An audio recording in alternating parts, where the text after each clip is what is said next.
Hello, everybody. Welcome to Super Gamekast 2. We need to get like a soundboard that can add effects to your voice for whenever you introduce this podcast. We just need to find the guy who does that intro. Like, we need to find the actor and just have him record that, and then just apply the right effects. I don't know. That seems harder. Who was it? Who was that guy? Who does the intro? I need to tweet at Capcom. Hey, who does the intro for Super Street Fighter 4? I need his contact info, and I need to know if he works for free. I'd pay him. I would hope so. I'd pay him, I'd pay him for, like, how much do you want for this one line of VO? Yeah, like, I guess he would have to determine the pricing. Like, how much is this worth to you? That's a lot, but not, like, but I'm also broke, so, I mean... The man is probably a professional, so... Yeah, but we're also, like, we're asking him for a single line. That's true. Yeah. So... I don't know. Barter system. Yeah, candy bartering system. That's, that's how you get things done. So, Steam sales are going on. Yes. So far, they've got me for a copy of Grand Theft Auto San Andreas. Interesting. Yeah. Yeah, because like I realized I realized that the only copy I have of that is on the PS2. So yep. like I was like, yeah, I need if I want to play this ever on stream. I can't believe I have to question this, but do you have a PS2 plugged in? I have a PS2 in the house. Yes, you do. Yeah, I figured that, but you don't have it plugged in. No, God no. Yeah, but it is boxed and in the house. Yeah, but you're not racking that out for San Andreas. No, I'm not. And if I did, it would be I'd want to stream it, and like, God, streaming a PS2 game off original hardware is kind of a pain in the butt. Yep. So I don't know. But yeah, I have escaped pretty much free of any purchases, except I'm sitting here right now on the Steam page, and City Skylines is $7.50. Yeah, that was one. That Borderlands bundle for $4. Yeah, that was another one that I was looking at. Yakuza 0 for $10. Oh, that's right. Dead by Daylight for $10. Yeah, Dead by Daylight's a good game. The only reason I didn't do Dead by Daylight is, like, I talked to several of my friends, I'm like, do you guys want to hop on this? And, like, none of them responded. I'm like, alright, well, no, fuck you then. That's the thing, is that, like, it's a fun, like, stressful game. If you're by yourself, I don't know if it's as fun. But when you have friends that you're all, like, communicating with each other and having fun, then, like, it's great. But I think Sonic Mania is on there. Oh, yes, but I actually got that through the PlayStation Plus already. I have it on Switch, so I'm yeah. just like, I don't need it again. A little too late for that, but it's still good. Dragon Ball FighterZ is on here. $15. Yeah. Though that has the dirty secret of all fighting games, which all fighting games are more expensive than their base price. Yep. All the Final Fantasy like old games are like $10 each. What Remains of Edith Finch is like $9. Okay. Deus Ex is $5. All right. Yeah, no. That Mad Max is $5. There's some good stuff in there. Yeah, no, for sure. The Witness $10. Sure. You know, like there's. Ooh, this is another one I don't have. Knights of the Old Republic 2 is $3.50. Huh. Wow. Like when you hear shit like that, that's when I'm just like, ooh. Yep. Like, fucking, that is literally less than the price of a cup of coffee at Starbucks. Yes. I don't know. I kind of like I looked through my wish list, and like most of my wish list stuff is like over $5. Most of it's over $10. Right. And I'm just kind of like, eh. Like Blaze. That's the way it worked out. It's like Chrono Trigger is $7.50, but I'm almost like, no one wants to do a stream of that right now, so I'm like not really feeling it. I'll wait. Sure. Yakuza 0, I already owned on the PlayStation. Blazing Chrome. Oh, by the way, you and I have to play this game if it I'm praying to God it has online co-op. It is a Contra clone. Okay. And it's out on Xbox Game Pass next week for PC. And it's called Blazing Chrome. Was it you that I played like a shooter like that like years and years ago on the 360? Probably. Yeah. I know. I remember we did a full playthrough of Aegis Wing. That was it. Yeah. That was it. Yep. But yeah, so if that has online co-op, we should definitely check that out. Sure. It says as co-op, so I'm hoping. But yeah, no, like I and I'm like Watch Dogs 2, Yeah.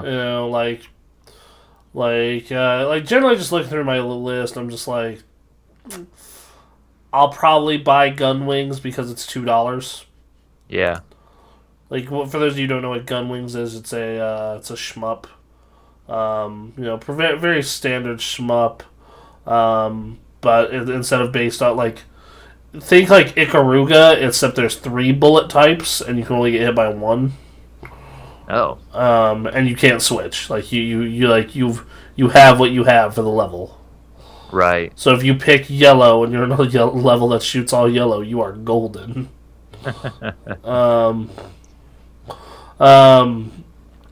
I love watching. I actually showed one of the fun parts about living with my current roommate is like she only knows video games from what little that was in her childhood and her ex-boyfriend. So, and her ex-boyfriend was very much like a modern day 360 PS4 gamer. So, like, I showed her Ikaruga and she's like, "What the hell is this?" Like, how are you playing this? Right. And I'm like, very slowly and carefully. Yep. So like, just that's been fun. The conversation in regards to like just different types of like games. Yeah. But yeah, so I don't know, Steam sales, their thing. There's a lot of them. But some people work better than others. Depending on the year, like Steam sales have gotten me before though. Like, of course. Like when I first built my current rig, like the winter sale came around, and I blew like $200. No fucking questions asked either. Just like $200. Fucking take this money. You fucking take it. This is yours. Oh crap! That's right. You know what? I am gonna make a purchase. What? It's gonna be Into the Breach for $7.50. Oh, I bought that on Switch. Yeah. Okay. Is it good on Switch? Yeah. No, the Switch version's great. All right. So, I had a bunch of Nintendo coins saved up, and I got it for like $5. So, damn, that's great. Yeah, yeah. A lot of damn good games out there. I tend to notice that my big money expenditures on Steam, when the sales happen, are like right after I buy new computer parts. Because I'm just like, it's like my brain is like, you need to justify it. Yep. Play fucking PC games. Or it's like, all right, we need to test this fucking video card. What is the most graphically intense game we could buy? I was thinking about that the other day. What is today's crisis? Final Fantasy 15's up there. I'm trying to think. Like, there's a couple. Because Crisis stood head and shoulders above everyone else the moment it was released. Yeah, like that game. Well, I mean, I remember there being outlets where yeah, we can't properly review this because the office doesn't have a computer that can do it, which is fucking nuts. Yeah, in that game, realistically, you could not fully max it out at even 720p for 2 years. Right. Part of that's because it was optimized like shit, but part of that was also because it looked that fucking good, eh? Holy shit. I don't know, man. If here are the current games that are used to benchmark shit. It's Final Fantasy 15. Okay. Shadow of the Tomb Raider. Oh yeah. Um, whatever the most modern Battlefield game is. Okay. Yeah. That's kind of it. Like that. No one is really doing. And I get why no one does it anymore, but no one's really doing that thing where they're like, we're making this fucking thing to just rape video cards. We are going to fuck your video card up so bad. I mean, and that's been, I know we're getting ahead ourselves here, but it's been interesting to see that while we're also planning this very slow process of making the next consoles, not really seeing like the future of what video games look like just yet. I mean, like, my thing is, like, let's put it this way. We just had a new video set of, like, the super versions of the 20 series came out this week, right? Right. And it has been, like, 29 months, I believe, to finally have a video card that solidly beats the 1080 Ti in its price range.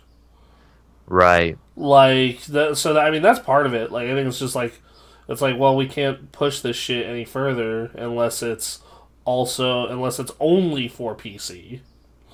You know? Right. Which this is what really hardcore this is something that hardcore PC nerds complain about all the time is like, oh, like, man, if they developed only for PC, they could push it so hard.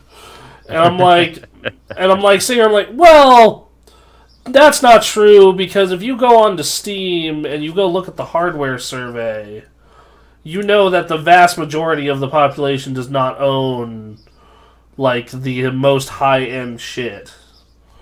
Right. You know, like, let me pull up the Steam hardware survey. I'm on Steam right now. Sure.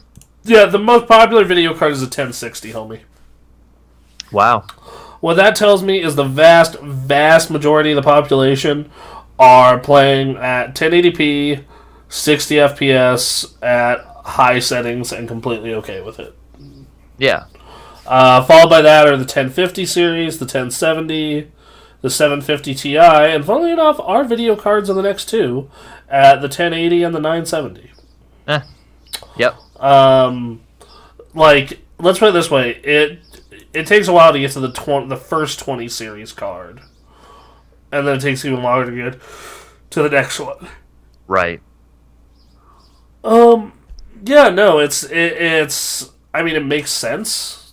Like, because realistically, most people don't have $500 plus to throw at a GPU. Dude, man, fucking computers. So most people are going to buy the GPU in the $300 to $400 range, and that's also usually that's where the development spec is for most of the time.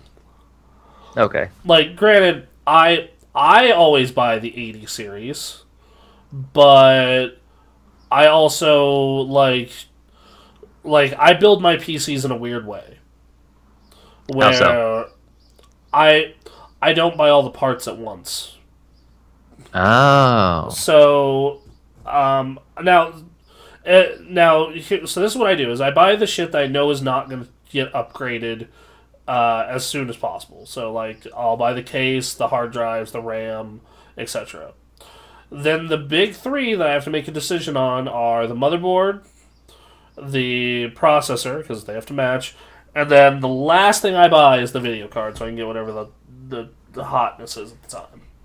Okay. And because, like, the thing about a computer that you need to realize is most of the parts in a high-end gaming PC are $150 or less. Yeah. It's just that GPU that just is, and that CPU that are a rough life. Yep. And like, combined, those are about $1,000, at least in my case. Sure. So, you know, I can afford a once every 4 to 5 years $1,000 expense. Like, that's not an issue. Okay. So yeah. No, man. Tough to do that when doing consoles as well, but you know, sometimes it depends. Yeah, well, so here's the thing. I'm probably not going to be buying an Xbox. Yeah. You know, and a PlayStation 5. It'll depend on what they got. What they got. Right. Show me the exclusives. And even if it flips, even if for whatever reason like Sony continues to fuck up relations and like Xbox jumps ahead, that's still like that's a whole console where you gotta like weigh your options. Right, like you know, I'm so far in the PC camp at this point though that like most games are multi-platform, so I'm definitely going to do the PC upgrade first. Yep. Like because I'm also at the point where I'm like, what can new consoles do? Really, they're gonna make the game look prettier. It's not like back when the 360 came out where it's like, yo, hey bro, check this out. Every game can do custom soundtracks now. Yeah. Every game can, cross game chat, like, like achievements, like. It's basically, I imagine the new consoles are going to be heavily catered towards easy streaming. I think that they're going to be catered towards easy streaming and social media access. Yep. Because that kind of started with this gen. Because I mean, the PlayStation does have a share button, as does the Switch. Yep. The Switch, unfortunately, has it turned off during Smash Bros, so it's useless. Yeah, great. Wow. Yeah, real fucking great game to turn that off. The game where it's like, oh man, I would love to show you this crazy fucking thing I did. Right. Oh well, it's turned on for Mario Maker at least though. Okay, yeah. But yeah, so it's just like, and then like the Xbox has Mixer, so they have their own platform built in. Right. It's a weird thing where it's like, okay, so they're gonna probably build that in more, and then we're finally getting the hopefully affordable 4K. Right. I'm going to be real with you. There's one video card that does 4K max settings easily right now. Okay. That is a 2080 Ti, which is $1,000. Yeah. A 2080 and a 1080 Ti does 4K with minimal compromises. A 1080, my GPU, does it with some compromises. And I'm going to be honest with you, anything below a 1080 is probably not fully equipped to do 4K yet. Yeah, which everything's going to be building towards that, so. GPU upgrades for everyone! Yeah. I was looking at having to redo my computer a while ago. I just have decided to double down on it and like stick with it for as long as humanly possible. Until the prices for basically the most expensive stuff drops just enough to make it worth it. Because I'm an all-in-one kind of guy. So I'm the same way, except for hard drives. I'll throw new hard drives in, no problem. What I typically do is I sell my old rig to finance the new one. For example, I'll probably sell this thing for like $600, and okay, there's the new video card. Here we go. Right. The problem I have with this next gen that we're looking at is like, okay, like 4K is the big thing. It's like, okay, I'm going to be buying my 4K. I'm buying a 4K display in most likely February, right? Right. Because like they have finally hit the price. The good 4K TVs have finally hit a price below $1,000 for the size of the TVs I want to buy. Yeah. Like, if you just want a 40-inch, it's been that way forever. But I have a 55-inch in my bedroom, and there's going to be one in the living room. Right. Ray has a 65 in his bedroom. Good God, you guys. Dude, man, do you know how fucking awesome it is when you just... No, I'm sure it's great, but man, I don't know. You gotta try it, bro. I've been in your room. I've seen it. It's huge and it's great. But you haven't seen the new one. No, I haven't seen the new one. Yeah, it's... Man, let me tell you.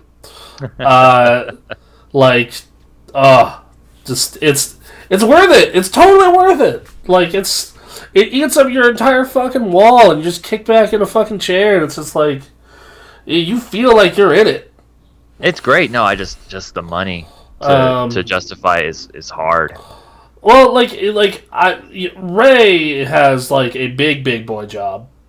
Yeah. And then in my case, like, I just have to focus real hard for 1 month and get a fat bonus check. Like, sure. that's the truth of it. Like, that's the beauty of working in sales, right? It's like, if you really want something, start selling. Yeah. And then also there's like tax season, bro. Sure. Like, there's tax. Yeah. Like last year, I think I got like a $1,400 return. So like, I'm on Amazon right now, and there's a 4K 65-inch for $700. Who's it by? What's the model? TCL. What model number is it? Like, did it say 617? Yes. That's actually a fairly good TV. Oh, okay. Wow. Yeah, that's actually that is one of the two. Though that is one of the two sub-$1,000 TVs that I would recommend to people. Okay. The other it is just gigantic for that price. That's amazing. No, I'm looking at a Vizio P series for $1,000. Okay. If I 55-inch for $530. Wow. That's the one I'm just like, fuck, dude. I should just buy a second one for my living room. Right. God damn it. God. Oh Lord. Like, I get this feeling when I look at this. Like, I get like really excited about this, and then I think back to Fahrenheit 451, where all of the residents have their walls are just TVs playing entertainment for them. Like, I feel like we are creating our own dystopia. Oh, absolutely. Like, hold on, let me pull up Amazon right now. What's that Vizio? Let's see, Vizio P series. They have it for sale at Amazon. Yeah. They have the Quantums, but not the fucking. Yeah, like $700 for a 65-inch TV, boy. That's incredible. It's fucking Chinese manufacturers, bro. They yeah, I guess they got you, man. That is a company that is based out of China, right? No, like yeah, they got they have a 65-inch. If you're willing to go down to their 500 series, they have a 65-inch for $600. Man, and once again, the TCLs are not bad. They're not like. Okay, so I've been reading a lot of TV reviews and looking around, seeing what's best, and like they're not going to be my first go-to if you have some money to throw around. But if you're on a budget, like, you can't beat a 65-inch HDR full backlit display for $700. Right. Like, I'm currently looking at the Vizio P series, which it's $1,000 for a 65-inch, which that's probably what I'm going with. Just because my problem with TCL is, like, any product like that from China, I'm always just like a little wary of like longevity. Sure. So I'm just kind of like, and Vizio has their soundbar's been great. They always make good budget stuff. Like if I had, obviously if I had all the money in the world, I would, just buy a Sony, which has been my go-to. Yeah. Just paying an extra $200 though for a name hurts. Do you have a soundbar? Yeah. Yeah. What is it? What's the purpose of a soundbar? TV speakers in modern day are shit. They are. So I have a soundbar that also has a sub and two satellites. Ah, nice. So it gives you really good audio, and I guess I've only used TVs as computer monitors, so I've always just had like separate speaker systems. So yeah, like it accomplishes the same thing, but even bigger and louder. Okay. And better. So if you've had in your case, the upgrade is not going to be that huge, but it's this one bar. But it's like one bar and a sub versus all this other shit. I see. Because okay. I have two in my room. Gotcha. I have one for the computer, which is a Razer desktop soundbar, and then I have a big ass traditional soundbar for the television. Man. So, Okay. Man, yeah. I don't know.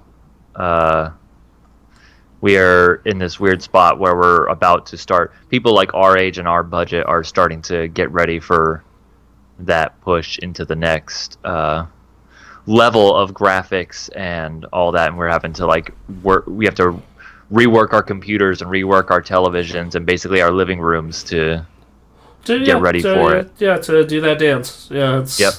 Um, Beginning of a long dance. yep.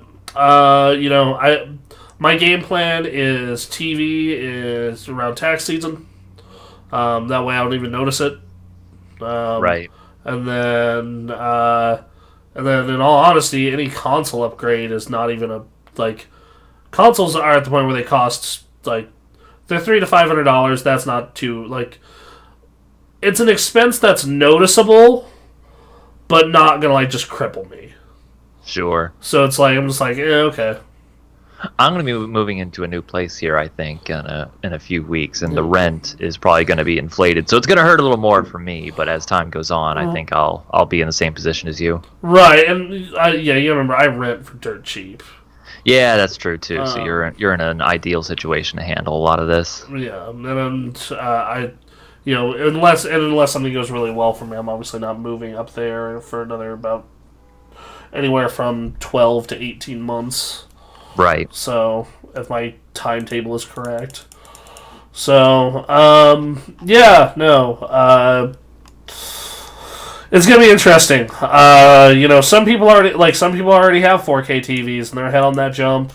In my case, for my computer, and the thing is, I invested in a 144 hertz monitor.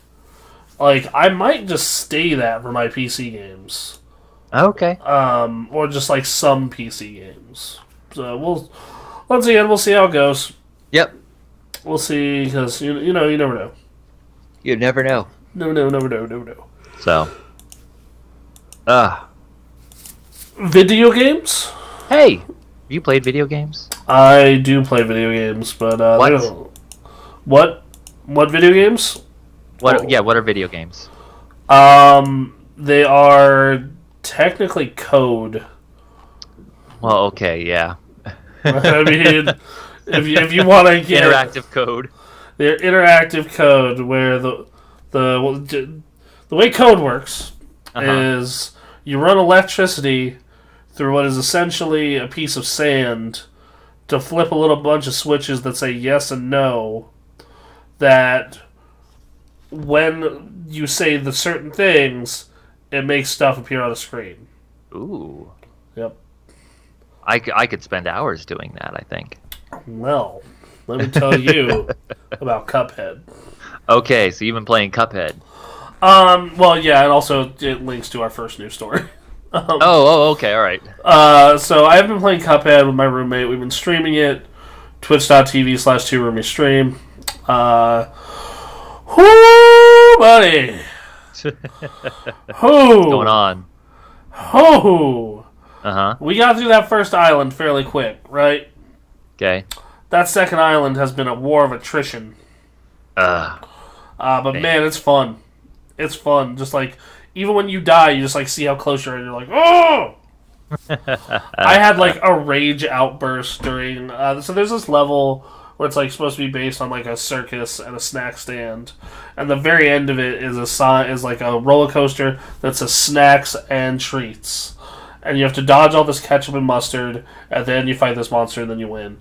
And we just kept dying at snacks.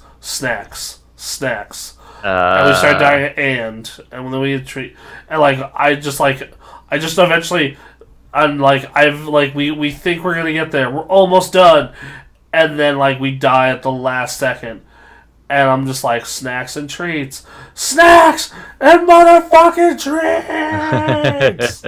I just fucking have a rage outburst on stream. I'm surprised. I am honestly surprised no one made a clip of that.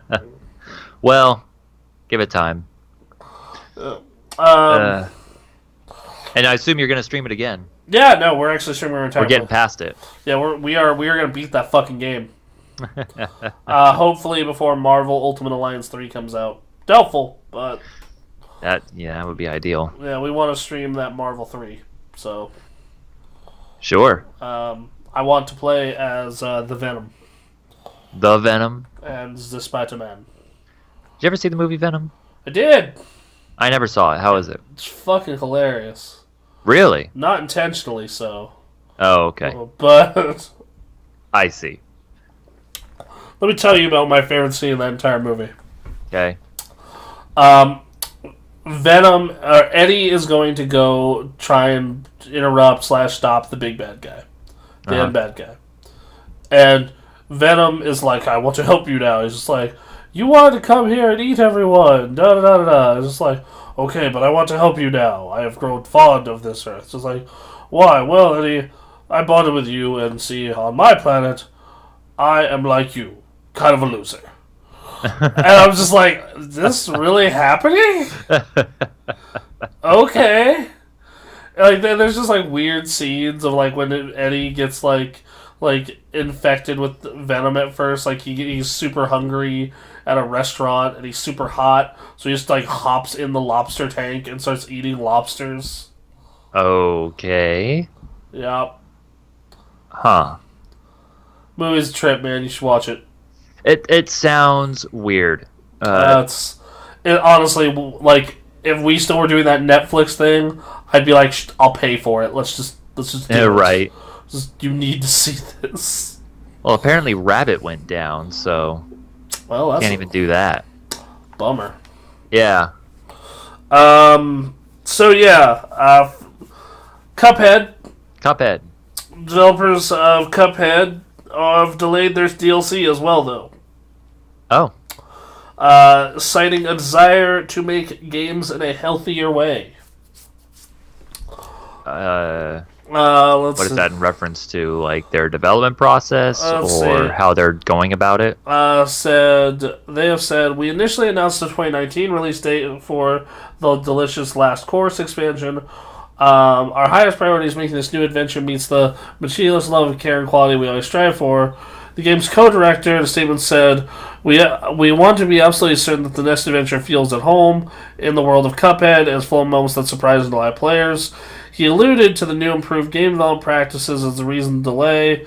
The development of the original game taught us a great deal about the importance of making things in a way that's healthy and sustainable for our team. Oh. It all goes according to plan, will result in a better game and happier developers. The price, admittedly, is a long wait, but Moldenhauer and company will hope that's worth everybody's wait, or everybody's while. This wasn't an easy decision to make, but we're confident it will be a result in a higher quality experience that's all the sweeter when it does arrive. So it sounds like a reaction to a lot of the crunch talk that's been happening recently. To Telltale being in crunch for essentially their entire existence. Yep. To what's another good crunch story recently? I mean, they've talked about Rockstar recently again. Yeah, well, Rockstar is like BioWare and Anthem. Yeah, Anthem. That's another fun one. That's another A+ story. Well, a lot of stories broke this year. Yeah, which, or late last year. This is not the first time. Oh, well, yeah. But you always knew this shit was going on. We had talked about this years ago, and like everyone from the outside looking in says like, yeah, they should probably take their time and not kill their developers. But it seems like now it seems like a good time. Yeah, now we're like we're seeing smaller companies being like, yeah, you know what, you're right. Yeah, and like, to be fair, the Cuphead guys, that was a small team. They chose to do that to themselves. Yep. Like that was just same with the Meat Boy people. But like even there, like they're making that stand. And here's hoping that bigger companies make that choice. Well, wait, man. We want that game to be good, and like now is the time when there are games coming out all of the time. Like even if we say it's like a slow week for games, like you go on Steam, there are games coming out. Yeah, like dude, no, I'll pull up my GameFly account, right? And like this is not ever like let's look at July A month that is traditionally fairly slow. Yes. So we're getting Dragon Quest Builders 2. Oh, yep. God Eater 3. Marvel Ultimate Alliance 3. Damn. The Switch version of City Skylines. Okay. Fire Emblem 3 Houses. Oh, yeah. Wolfenstein Youngblood. Ugh. And Mutant Year Zero. Wow. Oh, and then Jack X Combat Racing, like HD. Right. Like, that's not a bad month. It's not. Like, there's no blockbuster in there, but, like, that's a good, like, if you want... That's just the bigger name releases, you know? Right, and then, like, you have to think, like, you can still play stuff from the previous month. And last month we had Judgment, the new game by the Yakuza people. We had Super Mario Maker 2. We had We had Crash Team Racing. Yep. We had like there's there's shit to play. And gaming's not a cheap hobby, so it's like especially if you're like only buying, you're not necessarily renting so much. You have games on the back burner. So like people are very excited about certain games. People are very enthused about Cuphead, but they are willing to wait to make sure that it's good, that their developers are not killing themselves. Right. I heard this discussion on Castle Super Beast.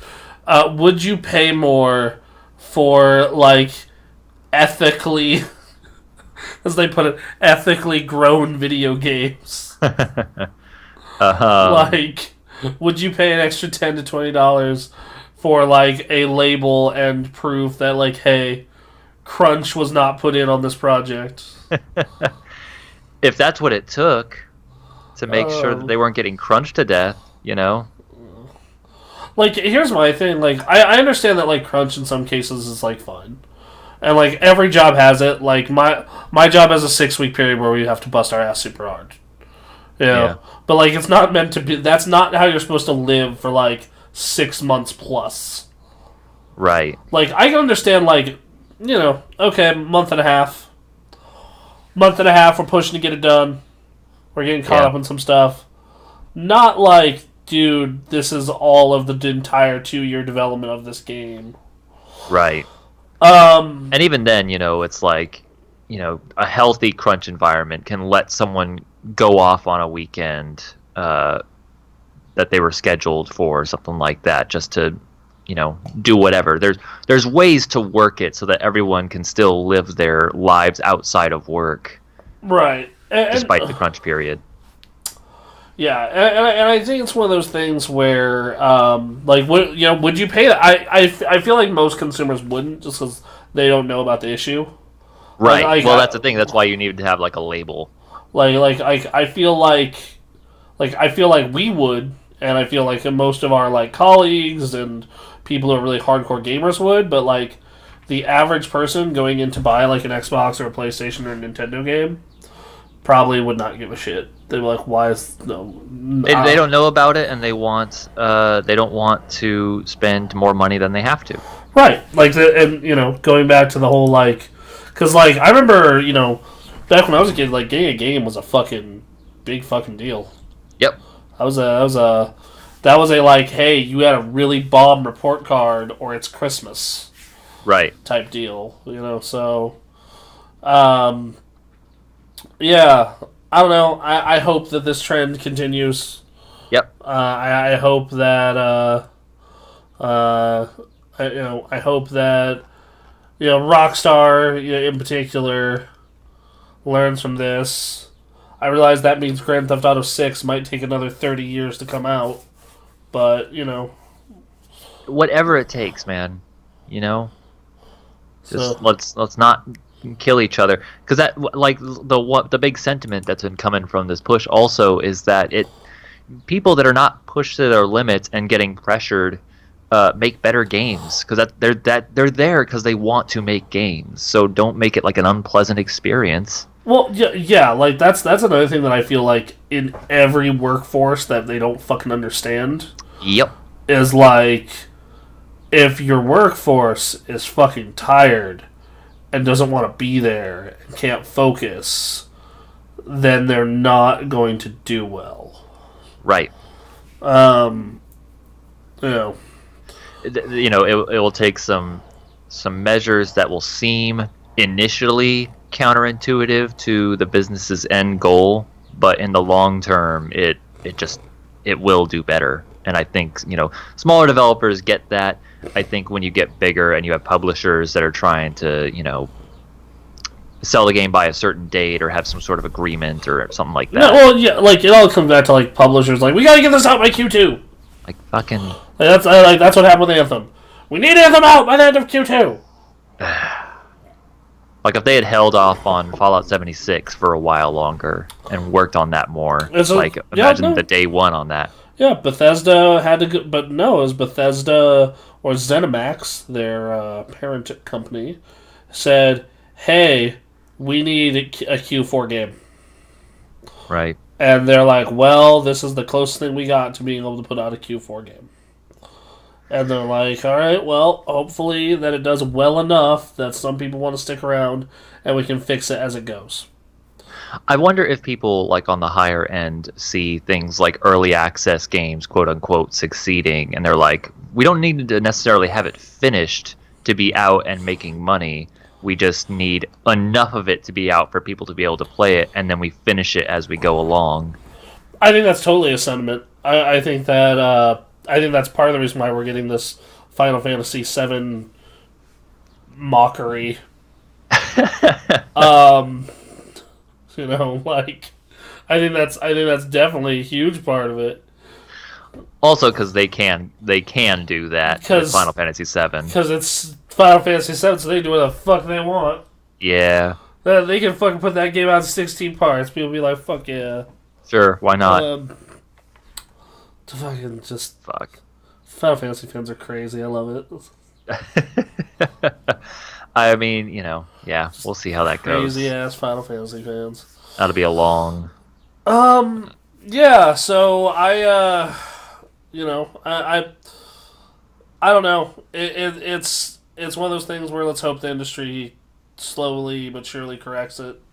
So, figures it out. That'd be nice. You know, it'd be like, because this is an industry you and I would like to work in.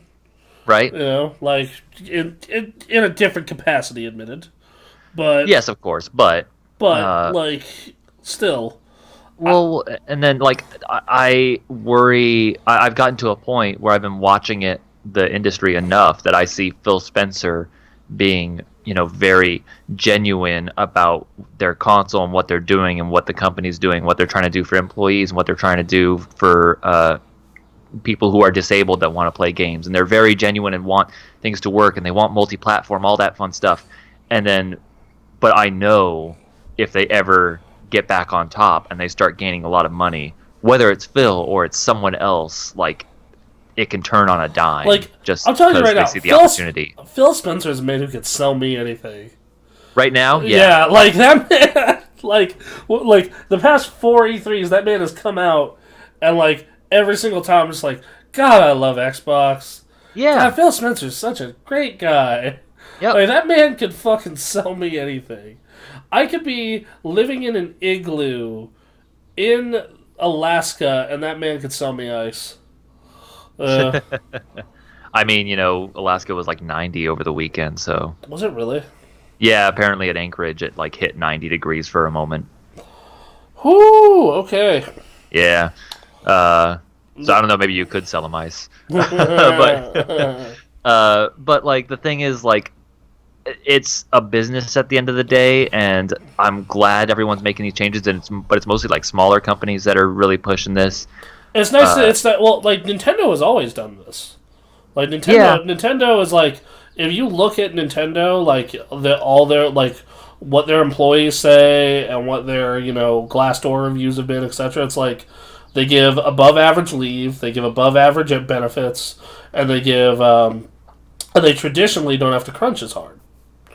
And that's part of the reason why no one ever leaves there. Yeah. Like, seriously, like, one of the big problems at Nintendo actually is moving up the company line, because no one ever wants to leave. Right. I've actually, like, looked into jobs with that company, and like, it's just like, wow, you do not have a lot of openings at all in any of your U.S. branches, do you? Yeah.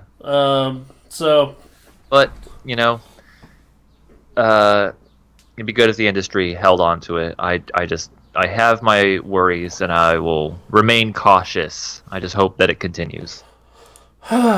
we can hope, right? That's what Yep. we can hope. So, next. So, do we want to go good news, happy news, weird news? I got it all. I got it all this week. Give me the juicy news. The juicy news. Yeah. Um. I'm here for the juice. All right. I don't know. Not what, that juice. The news juice. God damn it. All right, fine. I'll do the G2A one. So, are you aware of what G2A is? Not off the top of my head. Okay, G2A is a third-party reseller of video games for PC games. Oh yes. And recently they have taken out a premium sponsored ads on Google, and they also they get their keys through less than reputable means. Yeah. So, like, for example, is like someone will steal a credit card and buy a bunch of keys and then sell them G2A, and then G2A will sell those keys at a price that seems like, what the fuck, how? Right. Or they'll, like, manipulate certain markets to, like, or they'll, like, a lot of PC games aren't region locked. So they'll, like, buy a bunch of keys, they'll have someone they know buy a shit ton of keys in, like, Spain, and then, like, sell them in the U.S. for, like, way cheap. Right. Yeah. So... Not good. Yeah, no. Not good at all. And a developer... several developers have said... let's see. When we search our games, you get GTA popping up with our own links, and we make zero money on our games, and people buy through the G2A ads. And then when you try and turn off... Let's see. And then Raid Squid Games has said, please torrent our games instead of buying them on G2A. Yeah. Because what happened, especially... now, here's the thing. I don't really give a crap about if people do this to AAA. You buy every EA game on G2A. You go, honey. I mean... You know, I wouldn't support G2A. Again, I would still torrent that, but yeah, like, I don't... I get what you're saying. Yeah, you get my point. Yeah. And there are legitimate third-party reasons. First off, I don't mind the region thing. I don't mind because you're still getting the full price of the game. Like you know, they found a loophole. Suck a dick game industry. Fix up that loophole if you want it. Yeah, like fine. Lock your store to every region. Yeah. Like do what you gotta do. But because there are legitimate third-party resellers like CD Keys. You know, they use that loophole. That's how they get shit that cheap.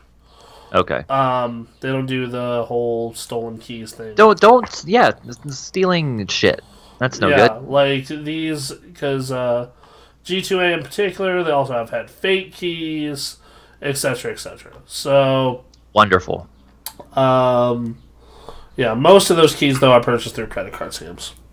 Okay, great. So, like, and the thing is, those credit card scams actually end up costing the developer money / publisher because, hey, Aaron, what happens when you dispute a charge on your credit card? Well, having had to do that recently, you have to go fucking fill out some paperwork and figure out. Well, I'm trying to remember what happened just yesterday. My mind is a awful mess. I can't even remember what happened. They do a chargeback. Yeah. And the company, like the store, has to pay for the chargeback. Yeah. So there you go. Yeah. Yeah, not a good look. Like them getting that sale literally cost them money because of the chargeback that happens later. Um, so if you're gonna pirate, first off, if you're not gonna pay for it anyway, or if you're gonna pay this little, just pirate it. Just pirate it so it doesn't hurt the developers and Yeah, whoever. and if it's an indie game, like don't pirate indie games. Yeah, come on. Come on, man. Once again, you want to pirate EA, you do your thing. Right. They're not gonna hurt for it. Yeah. So yeah, and then same thing. Another one does torrent my game instead of supporting shady resellers. I'll even send you a link. Okay. Let me hold up who that was. Yeah. Let's see. Let's see. Yeah, same people. Rage Squid. So Okay. I love that. I will even send you a link. Uh, I almost want to message him and be like, all right. Yeah. So, what is the torrent? Right. Fuck. Alright, are you ready to feel sad for humanity? Specifically men? This Okay. had to pop up on your Twitter feed. All right. This had to have. I don't know. I don't. Let's see. Alright. A woman is selling gamer girl bathwater and loves to troll her viewers. Troll in what way? Be terrible. Okay. Alright, so Belle Delphine seems to like to ruffle some feathers. The cosplayer has 3.8 million followers on Instagram, and thanks to a variety of high-profile trolls in her audience of thirsty men. 2 weeks ago, she made headlines after posting an Instagram photo where she promised fans she would upload a Pornhub video of herself. The picture got 1 million likes. Lo and behold, it got 2 million. Technically honored her agreement, but it wasn't what her fans were expecting at all. Okay. In the video titled Belle Delphine Strokes 2 Big Cocks, the social media star pets 2 chickens for a little under a minute. Nice. I like that. Well done. Where Where do you even get 2 chickens? I don't know. Our senior year, they released them in the quad. There's just like a whole bunch of chickens in the quad. I'm not trying to think of how far I'd have to go. Then I have to talk to someone like, can I borrow your chickens for just like a second? I know it's a lot. Is there anything I need to know about handling these chickens during this time? I had neighbors across the street who had chickens. Okay, so you could have pulled this off easily at that time. Yeah. So chickens are actually pretty nice animals. Oh no, like I've seen, Yeah. it's fine. I have no problem with them. It's just like I'm thinking from my perspective where I'm deep in a city. It's like, how far out do I have to go to find chickens? You're also in a hipster city though, so someone is probably There's probably a backyard somewhere that's like been laying eggs for the farmer's market. Yeah, there's probably someone. I just don't know where you look. What I'm saying is she put effort into this, I think. Go to a hipster bar and just start talking to people. Who's got chickens? I need chickens. Live chickens. Everyone raises their hands. We all got... Yeah. The clip that got the most attention had to be PewDiePie goes all the way inside Bella Delphine, where the pink-haired troll proceeds to slowly eat a photograph of the biggest YouTuber on Earth. That video has over 340,000 views. That doesn't seem worth it. Uh-huh. I don't want to do that. I wouldn't want to eat. After pulling the fast one on Pornhub, she has once again gone viral with a product on her storefront. Gamer Girl Bathwater. Uh-huh. Did you hear about this? Yes, I did. This is the one I did hear. It's exactly what it sounds like. The remains of what Delphine used to clean herself. Sure. She is selling it for $30. She warns people to be careful of the liquid. This water is not for drinking. Should only be used for sentimental purposes. The page reads, she did not respond to a request for comment.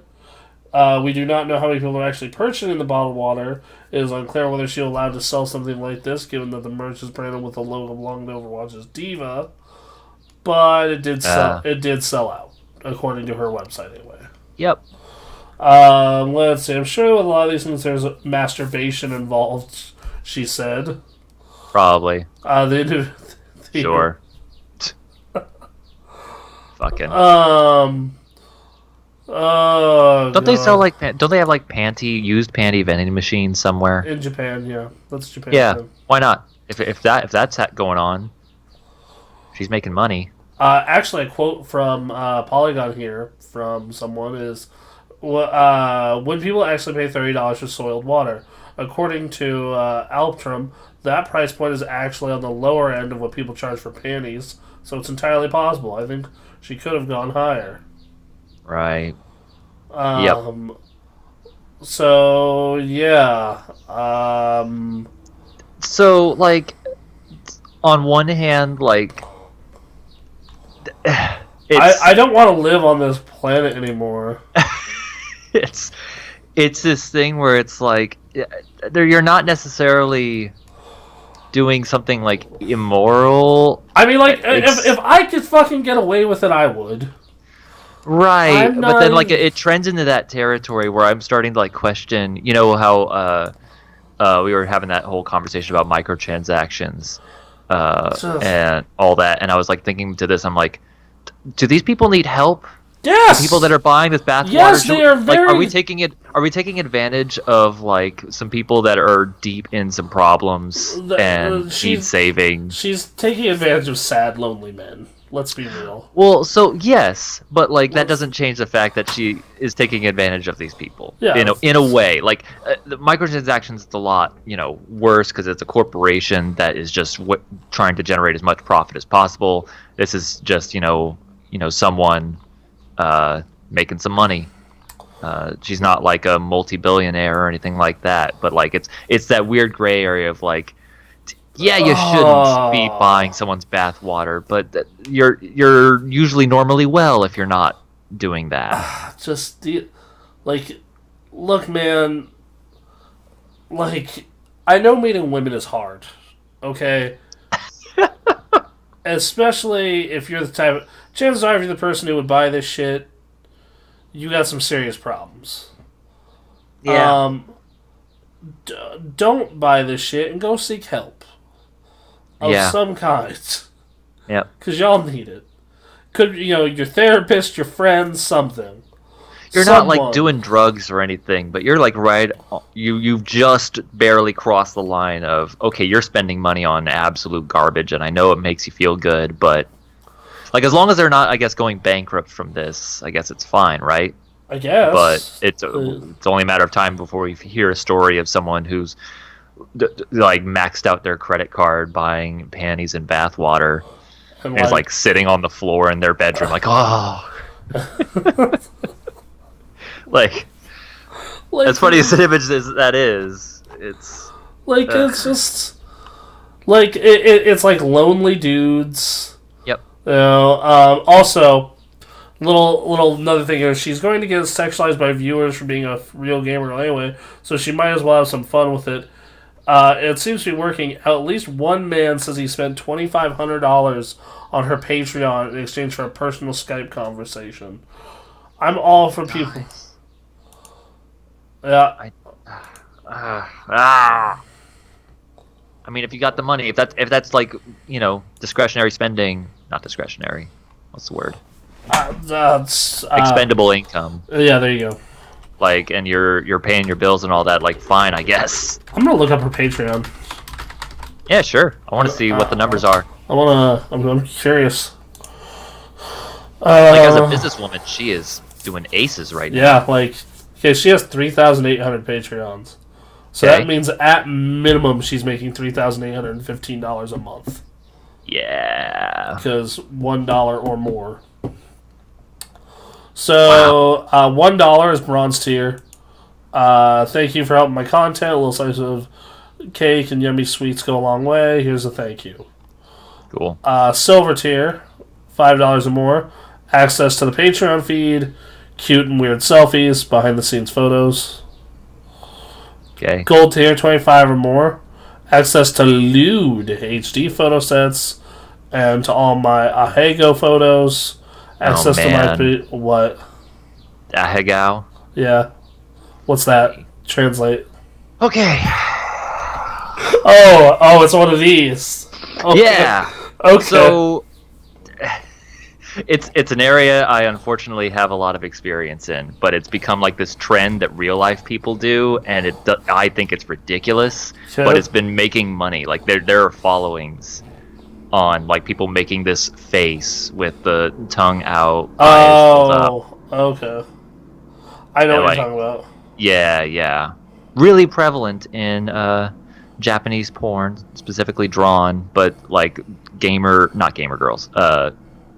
I don't know what you would call women that like take lewd photos and make a Patreon out of it. But that's been a big thing. Quinn calls them e-thoughts, but Of course he does. that's Quinn. I mean, it's not bad, I guess, but yeah, no, it's become a big thing apparently, and I don't get it, but it's if it's getting the money, like, go for it. All right, so that's $25 for $50 a month. You get her premium personal Snapchat. This is her naughtiest social media feed: bath and shower time selfies, panty shots, cosplay, not safe for work, pics, and random naughty videos. Okay. 100 unique Polaroids.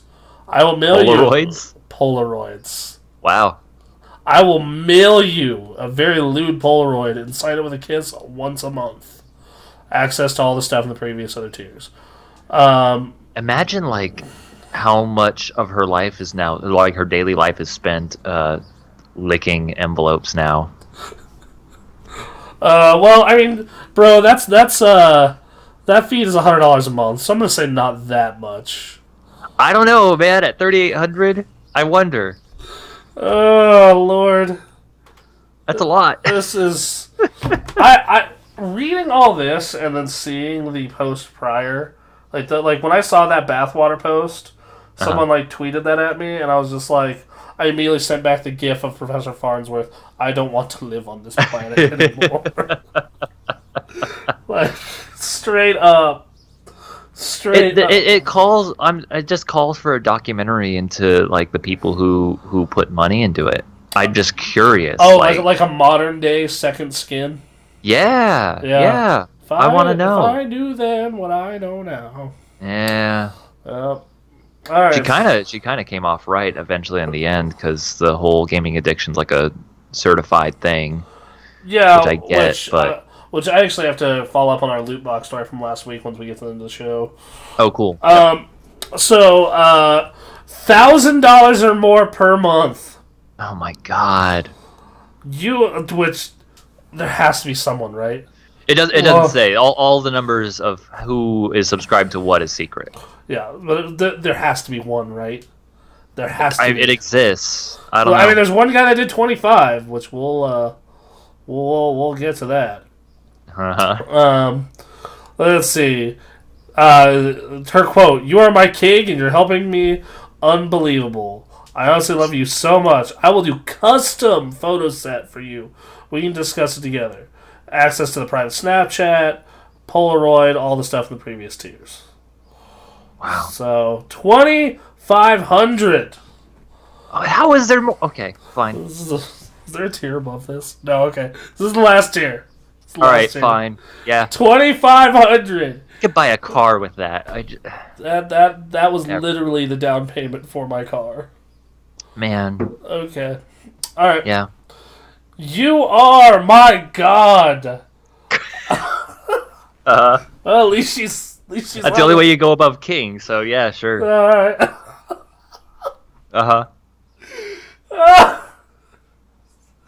I'm sorry. Just I can't. Oh, no, I want to hear. I need to hear what you get when you're a god. Mighty and powerful. All right. Hold on. Just I gotta compose myself. Yeah. Okay. I couldn't possibly ever thank you enough. I couldn't possibly think of a good enough reward for the very best patron I'll ever have. If you achieve this tier, please private message me. I'm not sure what reward I could give to you. We'll talk about it. I love you. All right. And apparently, leave it open-ended. And apparently this guy chose a private Skype conversation. Okay. Wasn't that a previous tier? No, that's just her private Snapchat. Okay. So I'm gonna bookmark this YouTube video about this guy saying he spent that on her Patreon, and like I'm gonna see what he says. Yeah, sure. I need to know. Oh, I man. need to know. Oh, like what the fuck? Like I get that people are lonely and are awkward and have trouble socializing, but like fuck, dude. Like, go find an awkward as fuck real life woman. I did. You know, it's hard to know everyone's life situations. I don't know what leads to that kind of choice necessarily, other than just decided to be alone. You're done. We're collecting body pillows. We're hanging out together. Like, dude, I'm a fairly accepting person. Like, I don't care what you do generally behind your closed doors. Like, whatever. You do what you gotta do. But this one, I'm, like, concerned for these people. Well, yeah. Like, again, if they're getting their bills paid and they're doing some sort of, they're just living their lives and they're not being taken advantage of, then, like, do what you got to do. I think they are probably spending more money than they should on this, probably. Well, that's where the first thing steps in. I mean, there's always an argument to be made that your money could be better spent elsewhere with a lot of things. Just the bathwater thing, I cannot. That one in particular. That one's crazy. It's pretty nuts. Pretty nuts. Like, I was thinking again about how you brought up GTA before, and like how, like, the people who make GTA are like, we don't know what to do right now because of the way the world is. Like, it feels like we're in it. I don't know how you. I feel like we are living in a fucking parody, so we can't parody it. Exactly. Right. And that's what's it's funny because like obviously we find this to be hilarious, but like on the other side of it, I'm just like, Yep. This is where we're at now. Like, how the fuck would you parody this? You can't. Nowhere to fucking go from here. I would like a GTA where everyone actually does the right thing, followed by, because of course everyone would do this. Why would you do anything else? You would be an idiot. Like, from government to business, like, everyone does the right thing. Everyone works super well together. Wouldn't be a fun game to play, but I'd play that game. I would give that a shot. That's the only way you could do. I feel like you could go forward in a world like this. Is like, just play it super straight. Do the opposite of what Saints Row did. Where Saints Row. Yeah. Okay. Yep. All right. Everything is peaceful and wonderful. Man, I'm really curious about what the next Grand Theft Auto is going to be. Yep. I cannot wait for that shit in whatever year it comes out in. Yeah, I don't know. I wonder how long they've delayed it. Like, because they're just like, so what?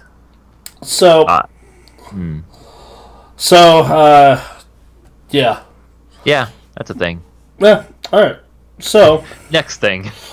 Hey, how do you feel about China and tariffs and Donald Trump? Not great. Great. So, the video game industry doesn't either. Okay. Microsoft, Nintendo, and Sony say Trump's tariffs on China will hurt the game industry. Because as you know, it's all manufactured in China. Yep. President Trump proposed 25% tariff on consoles manufactured in China. Microsoft, Sony, and Nintendo say the cost will ultimately be passed on to the American consumer, and the proposal would risk the jobs of more than 220,000 Americans, including hundreds of small businesses. At issue soon to be finalized, list of goods imported from China with tariffs. Trump's administration has tasked the U.S. Trade Representative with creating video consoles are added to the list. They would cost console manufacturers 25% more to import virtually overnight. Statements from the Game Manufacturers Association, a nonprofit that represents more than 1,000 companies in the tabletop industry, have said something similar. And what has been said is, while we appreciate the administration's efforts to protect U.S. intellectual property and preserve U.S. high-tech leadership, the disproportionate harm caused by these tariffs to the U.S. consumer and business will undermine and not advance these goals, which is dated June 17th. Signatures include Linda K. Norman, Vice President and Deputy General Counsel at Microsoft Corporation, Devon Pritchard, General Counsel and Executive of Business at Nintendo, Jennifer Liu, which is Senior Vice President, Legal and Business Affairs at Sony Computer Entertainment, Sony Interactive Entertainment, sorry. Yep. The three multi-billion-dollar corporations say they will likely see fewer sales of their consoles. The small business would actually make video games. The small businesses that actually make video games would be damaged the most. So yeah, generally bad shit. Yeah. The true cost, an estimated $840 million, would be shifted over entirely to the consumer. Yeah. So here's the thing. I understand the point of tariffs when we actually manufacture something here. Mm-hmm. We've never manufactured fucking consoles in the States. We haven't since the 70s. This is stupid as hell. All they're gonna do is take like a year moving all their facilities to like Southeast Asia. Right. That's all that's gonna fucking happen here, and prices are gonna be jacked up when it happens. This is fucking stupid. Like I said, some tariffs make sense. This is not one of them. Right. Yeah, I just, when a politician is like making decisions, I understand like the video game industry is not going to be top priority for sure, but you better believe that consumers are not going to be happy about it. But you want to know what this does affect also though then? The consumer electronics, the iPhone. Yeah. Like, that's a big fucking deal. Yep. That's that's or the Galaxy or like any piece of tech that's that big, which means video card prices are going to inflate, phone prices are going to inflate. I assume this includes the TVs that we were just looking at. Probably. Yeah. Except the Sony's probably wouldn't because they're manufactured in Japan. So now just everyone's will go up to Sony level price. Right. Man, it's Now supposedly they're working around this. Nintendo's already in the process of setting up a Southeast Asia factory, and Trump is taking certain things off of that list. But as of right now, this is where we stand. Okay. So, speaking of politics, Bernie Sanders. Yes. He made a Twitch. Streamer Bernie Sanders? Yeah, streamer Bernie Sanders. Uh-huh. He has made a Twitch channel, becoming the first presidential candidate to have a presence on the video game streaming service. The Sanders channel, which launched Tuesday... Oh, hold on. Sorry, video's playing. Which launched Tuesday, comes out before the Senators and Democratic debate for Democratic candidate for the White House joins the 2020 election cycle. First Democratic presidential debates. The president hasn't posted any videos yet, but according to the Recode, the Sanders campaign is playing a series of live-action videos of Bernie on Twitch, Facebook, and YouTube, and the candidate and his staff will discuss news of the day and provide campaign updates. The channel already has 1,720 followers and is just is following just one account, the Washington Post. Okay. So he is not the first Democratic candidate to do something like this. Andrew Yang, #GangGang, launched a Twitch channel on July of last year, and in January, Representative Alexandria Ocasio-Cortez showed up on a Twitch stream to raise money for transgender children and talk about how great the N64 was. Okay. I actually highly disagree with her about the N64. Okay. I think it's one of the most overrated systems of all time. like as a piece of machinery, like I think piece of machinery and its library. I think the impact that it had is what gives it its status. I think that like that system like has its like top 20 games, and then everything after that is like just shit.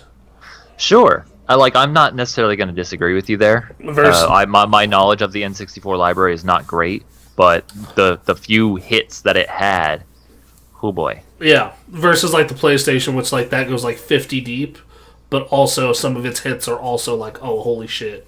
Sure. Like Metal Gear Solid and Castlevania Symphony of the Night and Final Fantasy VII. Like Gran Turismo 2. Yeah. Tekken 3. God damn, PlayStation, like, look, I'm not saying that, like, there are some bangers on the N64. Ocarina of Time, of course, Mario 64, but, like, I had a discussion with someone, like, about, like, what are they going to do for the N64 Mini? And I'm like, well, they'll probably be able to put all 20 games that matter on it. Right. Because it's like, okay, so you have, so, like, let me pull up an N64 top list, right? Okay. Let's pull up the top N64 games. While you're doing that, the Bernie Sanders channel is about to break 81,000 followers as of this recording. Dude, tell him to send some of them to me. We'll get on there. We'll play games while he's talking. Yeah, exactly. We'll he'll invite us on, and we'll be the gamers that just sit silently and play videos. We'll play Civ. Yeah, there we go. Yep. We'll be a very warlike state. See, this just doesn't work. He's like commentating over us as we like are just bombing the hell out of people. Yeah. I don't know. It seems to be working pretty well, Bernie. We've taken over half the world. Look at my religion. Look at how it's spread. It's nonsense, but I don't care. It's influence. Damn it.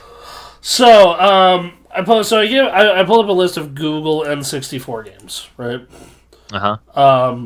So we'll go through them one by one. Mario 64, right. Instant classic. Yep. Yeah, okay. GoldenEye 007, really overrated, especially compared to PC games of the time. Like, again, man, that like GoldenEye is a good summary of why the N64 is notable. And it's not a good game, but it had an impact, man. Yep. Ocarina of Time, great game. Yep. Mario 64, great. Yep. Banjo-Kazooie, very good Mario 64 clone. Star Fox 64, awesome, great game. Sure. Donkey Kong 64, mediocre, too much shit to collect. Majora's Mask, underrated gem. Diddy Kong Racing, better than Mario Kart. Conker's Bad Fur Day, if not for the humor, would be trash. Pokemon Stadium, Pokemon Snap's great, though. Pokemon Snap's great. Paper Mario, great. Perfect Dark, great. Kirby 64, Star Wars games, Wave Race 64, F-Zero X, fuck yeah. The Banjo-Tooie, great game as well. Mario Tennis, great game as well. Yeah. The Mario Parties Can Burn in Hell. Whatever. The first Smash Brothers, great. Yeah. Pokemon Stadium 2. And then Blast Corps was okay. Turok was shit. Hey You Pikachu was shit. All the Tony Hawk clones were bad because they didn't have the full music. Yeah, but there was still fun to be had. Yeah, but if you're gonna play that, you want to play that shit on the PlayStation. Let's fucking be honest with ourselves. Yeah, well, we were a Nintendo household, so.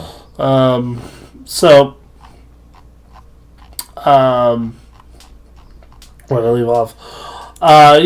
So it's like Ultimate Mortal Kombat Trilogy, bad ports of all those games. Well, yeah. Cruis'n USA was neat. Killer Instinct Gold was neat. A Star Wars pod racing game. That game was that's an underrated gem. Yep. But it's like, all right. So then Mario Golf also started on there. Now let's go. Let's pull up the primary competitor. Oh boy. The Sega Saturn. Oh, the Saturn. Okay, all right. No. Oh, really? Okay. Well, I'll pull up the Saturn last. Yeah, pull up the Saturn. I want to see that. All right. That's the real winner here. All right. We got Final Fantasy 7, 8 and 9. Yep. Metal Gear Solid, Legend of Dragoon, Crash Team Racing, Resident Evil 1, 2, and 3, Tekken 1, 2, and 3, Crash Bandicoot 1, 2, and 3, Spyro 1, 2, and 3, the Chrono Trigger and Final Fantasy collections, Xenogears, Grand Theft Auto, Legacy of Kain, Gran Turismo, the Street Fighter Alpha games, Mega Man X4, Parappa the Rappa, Medieval, Driver, Final Fantasy Tactics, Legend of Legaia. But yeah, no, this Symphony of the Night. Did I say Symphony of the Night? Way earlier, yeah. Twisted Metal, 1 and 2. Yep. I think that might be everything. Oh, Bushido Blade. I mean, I'm sure there's more. PlayStation was kind of big. Darkstalkers, Puzzle Fighter, Odd World. Like, holy shit. Just... Yeah. Klonoa, Ape Escape. It just keeps going! Yep. Wipeout XL! It was the front runner that generation. I mean, for obvious reasons. It was easy to program for and use CDs. Nintendo's biggest mistake was using cartridges on the N64. Yeah. All right, let's pull up the Sega Saturn. Here we go. Give me the good shit. This is gonna be that good Sega Saturn shit. Come on. I'm gonna be honest. If you take away imports from this system, it just cripples it. Okay. And this is a list without imports. So. All right, fine. Nights into Dreams. Ooh. Panzer Dragoon Saga. Okay. Shining Force. All right. That's a good game. Okay. Virtua Fighter 2. Daytona USA and Virtua Cop. Oh man. Virtua Fighter 3. Radiant Silver Gun. That game is actually really awesome. I've heard that name before, but... House of the Dead. Oh, yeah. Street Fighter Alpha 1 and 2, and X-Men Children of the Atom. The better versions of all of those, because they had the RAM expansion card the PlayStation didn't have. Okay. The better versions of Tomb Raider. Interesting. Let's see. Gradia. Snatcher. It's Kojima game. Yeah. Marvel Superheroes. Ultimate Marvel vs. Capcom, or not, Marvel vs. Capcom 1. Okay. Ghouls and Ghosts. Look, man, we're really digging here, okay? Yeah, no, I could tell. Whoo, buddy. Yep. I would not have bought a Saturn ever. I almost got one. Yeah. I was a big fan of the Genesis. Like, we had a Genesis and we had a hand-me-down SNES and a hand-me-down Genesis. And the time was like, Bomberman on the Saturn was the shit. You had 10-player Bomberman with the multi-tap. Okay. And X-Men vs. Street Fighter. Forgot about that one. Okay. Marvel Superheroes vs. Street Fighter. Okay. I think... Oh, the Metal Slug games. All those Neo Geo ports. Okay, sure. Ooh. Yeah, no. Oh, Dragon Force. That was a rad game on the Saturn. Okay. That's what the band is named after. Oh, was it that specific game? Yep. Okay. Oh, yeah! They had the good version of Dead or Alive. Okay. That was another one. So what this is what I'm getting here from Dragon Ball Z Shin Butoden. Okay. Okay, so this is what I'm getting from the Sega Saturn. Yo, bro, do you really like fighting games? then fuck you don't want to buy this. Right. This is going to determine if you want to buy a Sega Saturn. Do you want to play a really rad 8 or 10 player Bomberman, or do you really love fighting games? Right. And the occasional weird good RPG. Yep. But I actually nearly ended up with a Sega Saturn. Okay. Because Christmas '96, I asked for hey, can I get a game console, for my own game console, not a hand me down, not Dad's. The PlayStation is Dad's. Dad owns it. It's his. I want my own. And my parents were like, yeah, okay, what do you want? I'm like, I want a Sega. The new Sega. Uh-huh. Which was the new Sega in 1996. It was the newest Sega. It was a year old. The Saturn. It would have to be the Saturn, yeah. Yep. And my dad and mom got to buy one, and the clerk at the time was like, no, you don't want this. Uh-huh. You want this. And it was an N64. Okay. And so they were like, oh. He's like, yeah, this thing's newer. It's it has more stuff going on. It's a Nintendo. They've been around since forever. No, you want this. Yep. And so my parents got me an N64 instead. Okay. So thank you, random Walmart clerk. I probably would not be obsessed with video games if it weren't for you.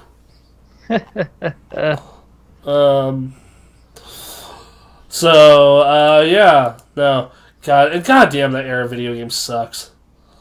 Yeah, comparatively, sure, but, for at the time, for our age, there was enough. I mean, us now obviously wouldn't have been too thrilled, but yeah, but that's just how it is. Yeah. So I have some loot box stuff to clean up from last week that we can do what we've been playing and whatnot. Oh God. Okay. So my roommate got into that Harry Potter, Pokemon Go type game, and she's been paying for some of the microtransaction stuff. Oh boy. All right. And she's like, "Hey," and I'm like, "Oh man, you've been playing real video games. You have to you have trouble holding that back." And she's like, "What do you mean?" I'm like, "Well, I mean, you've been playing Overwatch, and there's all these skins and shit, shit." And she admits she has OCD and stuff, and it makes it so it's real easy to fall into that trap. Yep. And I pulled up Overwatch, which I'll pull up now, and she I was like, "Well, check out all these cool skins." She's like, "Oh shit. How do you earn those?" Well, during the special events, out the Christmas event and whatnot, you can either level up your character or you can just pay for loot boxes. Fair warning, because I know you know what you got going on. The loot box, the Halloween event took $100 from Ray and I, easy. Yeah. So, and she's like, "Dude, why'd you tell me about this? Why'd you do this?" And I'm like, "Well, because I think it's better for me to warn you than it is for you to go log in on, during the holiday season or the Olympic season and see all these cool skins and not know going in that, hey, money." Yep. And then Jim Sterling's newest episode talked about how, people who have addictive personalities, he had actual people talk about how they can't enjoy games anymore because games are their escape from their gambling addiction or their fucking their alcoholism or whatever, but now they have this financial because everyone's doing it, right? Yeah, because who is not doing it now? Sony's single player stuff and Nintendo. as far as I know. Well, that's it, right? As far as the major companies go, Dragon Ball FighterZ even has some loot box style mechanic. Granted, you should never pay for it. It's stupid, but it's what it is you can buy capsules which give your characters unlockable colors and lobby avatars. Okay. And you can pay for it with currency. In fact, like 10 matches is one. Then it should be enough for one. So it shouldn't be really an issue, but like still. Yeah. So yeah, I don't know. That's just I wanted a real life slice of that. Yeah. God, it's bad. Yeah, I've been playing the Harry Potter game, and I don't know. I was not very crazy about the Pokemon Go play style, and play it very sparingly at this point. So Harry Potter has not been any better because it's that game. Okay, fair enough. Yeah. All right. Well, anyway. What's terrible is that I've got a couple coworkers that are like really into it, and they're like, "Well, we need to raid, and you're not high enough level. We need to take you out." And like, I don't want to fucking do that. I kind of realized what. So I sent you this text. I have found what my Call of Duty is, or at least recently. Your Call of Duty. Like, yeah, it's like a yearly release. Okay. Yakuza games. Yeah. Or games developed by the Yakuza. So, since 2017, Yakuza or the Yakuza developers have put out a yearly game. 2017, we got Yakuza 0 and Yakuza Kiwami, the remake of the first one. Yep. 2018, we got Yakuza 6, the final like end of the main series, and the remake of 2, Yakuza Kiwami 2, not No More Heroes, Fist of the North Star. They did that really good ass Fist of the North Star game. Okay. And now this year they did Judgment. And I've been making my way through Kiwami because it's in my backlog. Both the Kiwamis are in my backlog, and now Judgment is. I just started it, and I've kind of realized something.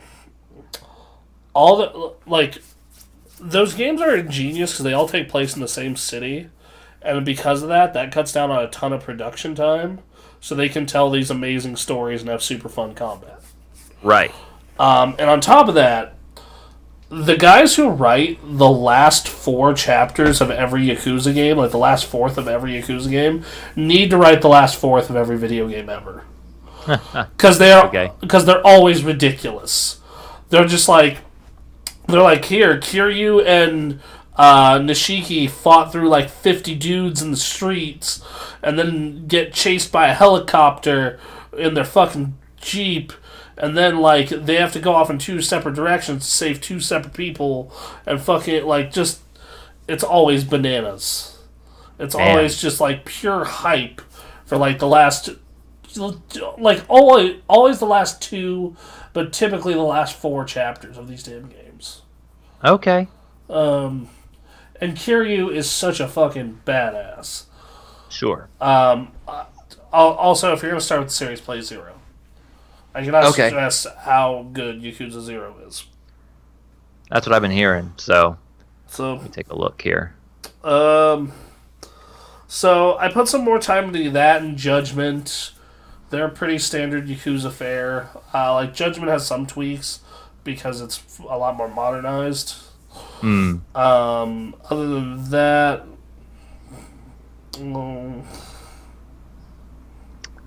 For those listening, Yakuza 0, $10 on the sale right now. Oh, yeah, we got 45 hours as of this recording, so it'll jump back up to 20. Which, again, for a game of this size, I imagine 20 is decent. That is. I would have happily paid $60 for that game. Yeah. Just the main story took me 20 hours. The main story and some sides took me 20 hours, bro. Like that is a meaty game. I have multiple people coming at me about Yakuza, so I may take a dive at some point into this. I'll say this: if anything, just put it on easy and play through the story. Yeah, that's still beat 'em up and all that. Yep, still very right. I enjoy it. Yeah, no, so like that's what I always end up doing. Is like I start the games out on normal, and then eventually the game's like expects you to grind. I'm like, nah, fuck it, I'm just gonna turn it down. Yep. So yeah. So I put some time into that. Put some time into Mario Maker. Oh, 2 or Yep. wow. Yep. Yep. All right. How was it? I love that game. Uh-huh. I'm probably never going to create anything worthwhile in it. Sure. But man, playing other people's worthwhile creations is amazing. Also, that game really gets the blood pumping, so I guess that's good for my health, maybe. I don't know. It could be bad or good. Yeah, so we'll see. Yeah, it's kind of been it. Just like the new Yakuza game, the old Yakuza game, and Mario Maker. Oh, and I also got to level 20 in Final Fantasy 14 and did my first dungeon before finally being like, oh, okay, It's that. this is one of these. All right, Yep. neat. Yep. So yeah, that's kind of been it. What's Sure. fun?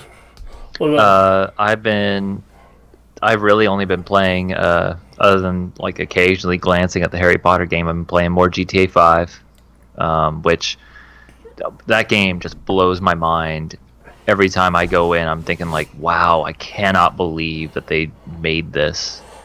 I cannot imagine the amount of work goes into making everything not just look the way it does, but feel the way it does, the way the characters move, the way the cars move when you drive them, just Wait till you see Red Dead 2. yeah, that's another game I need to get to eventually. Like Red Dead 2 is the same way, and like more so even, and like it is, whew, like the entire time I played Red Dead 2, like I was just impressed, and that doesn't happen to me anymore because after, essentially 10 years total of doing this shit, like that just doesn't happen. Right. And no, Yeah. that game did it the entire way through. I was just like, whoa. Man. So been doing a lot of that. I love the Grand Theft Auto games. Same. Uh, Same. 5's been just a wonderful playground to move around in, and when I feel like it, go back into the story and play through it. I've actually been considering streaming through 4. I actually thought about doing it for 4th of July. Okay. It's like, oh, here's a happy tale of an immigrant coming to America. Yep. Like within the first hour of your stream, you're back in a criminal organization. That's the only way that you can make some damn money. That's all his skills are, is just murder. Yep. Oh, Lord. God. Hey. Cool. Have you gotten to see Spider-Man Far From Home yet? Not yet, no. Okay, tell me when you do. We'll do a spoiler cast. Oh, okay. Yeah, Sure. I'd be. I really dug it. It was a good flick. Sure. I believe it. So I think that might be it there, eh? I think so. I think for this week. I'll I'm gonna go get my bath water ready. your gamer girl bathwater. Uh-huh. Anyone want to buy gamer guy bathwater? Let us know. We'll start selling. Man. You don't want my bath water. All right. Do we have any new comments? Nope. All right. Cool. Later, y'all. Thank you for tuning in. Yeah. We'll be back next week, as always. And we love you guys. Bye. Have fun. Have a good week. Go make more Mario levels for us to play. Sure. Yes. Do that.